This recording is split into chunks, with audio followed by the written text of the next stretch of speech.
Glory to God the Father and Son Yeshua Mashiach. Nehemiah chapter 4. Opposition through mockery. But when Sanballat, Tobiah, the Arabs, the Ammonim and the Ashdodim heard that the repairs on the walls of Jerusalem were going forward, and the breaks were being filled in, they became very angry. All of them together plotted to come and fight against Jerusalem and thus throw us into confusion. However, we prayed to our God and, because of them, organized a watch against them day and night.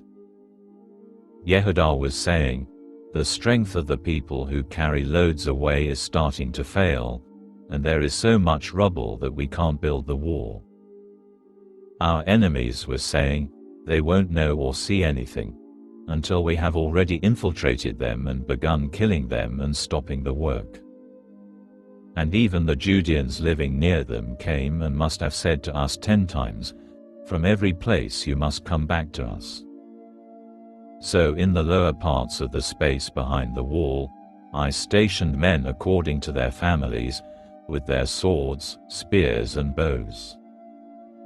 After inspecting them, I stood up and addressed the nobles, leaders and the rest of the people. "Don't be afraid of them. Remember Adonai, who is great and fearful, and fight for your brothers, sons, daughters, wives and homes."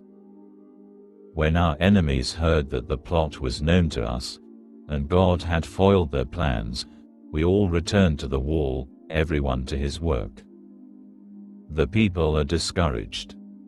From then on, half of my men would do the work, and half of them held the spears, shields, bows and armor, while the leaders stood guard behind the entire house of Yehudah.